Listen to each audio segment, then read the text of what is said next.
Confused by the bobbin? You're not alone. It's one of the most frustrating parts for beginners. In this video, I'll show you how to wind, load, and thread the bobbin so that you're ready to sew. Plus, a bonus tip at the end to keep your thread smooth. Welcome!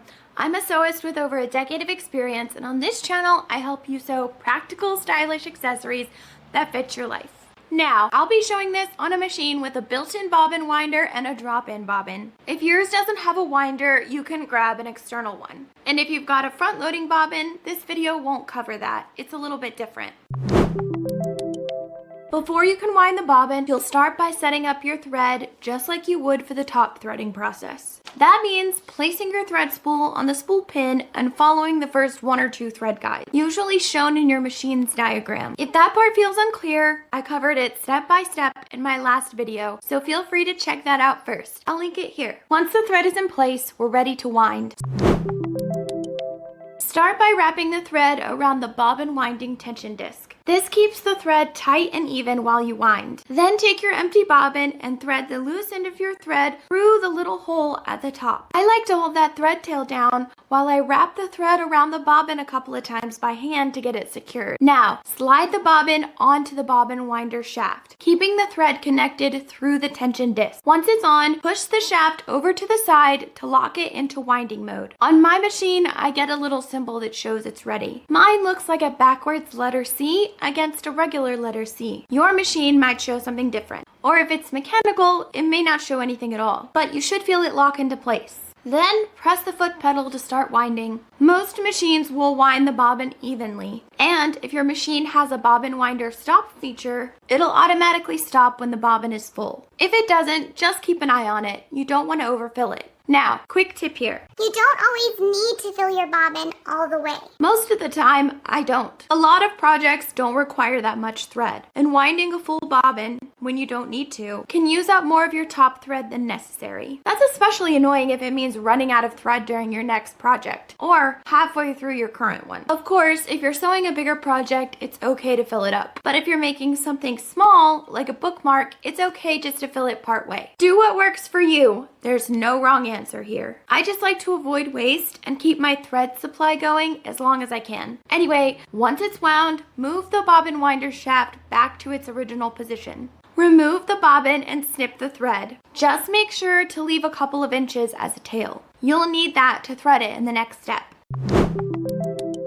Now let's load it into the machine. On my machine, I start by removing the clear plastic bobbin cover. Then I drop the bobbin into the case, making sure it's the right direction. Your machine should have a little diagram next to the bobbin area to show you which way your thread should turn. Once it's in, I follow the bobbin threading path shown on that diagram. For my machine, that means sliding the thread around a little hook or groove and pulling it around in the direction of the diagram. You should feel it catch into place. From there, I pull the thread towards the back of the machine, right through the center of the bobbin opening. Then I pop the cover back on.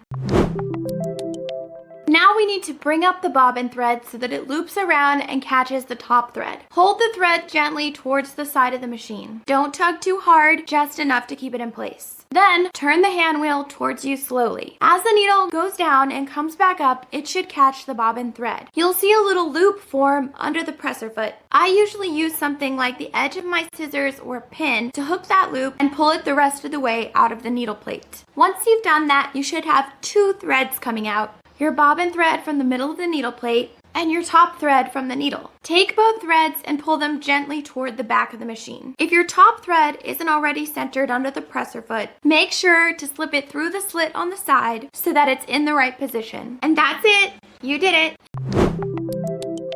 And here's a bonus tip that's made a big difference for me when winding my bobbin, and it's so easy to do. I recommend conditioning your bobbin thread as you wind it. It helps prevent tangles, knots, and all that annoying thread bunching while you're trying to sew. Before I started doing this, I ran into bobbin-related issues pretty often. But since I started using thread conditioner, everything runs smoothly. Now, the one I personally use and love is called Thread Magic. It's not sticky or waxy like beeswax, and it's made to use right on your machine. Just slide your thread through it as you lock your bobbin winder shaft into place. and let your thread run through it during the winding process. It's safe for your machine as you won't even notice it on the thread, except that there aren't more issues with tangled thread. If you want to try it out, I've linked it down below. Trust me, it's worth it. Now, if you found this video helpful, please hit the like button as it supports the channel, and subscribe for more beginner-friendly sewing tutorials just like this one.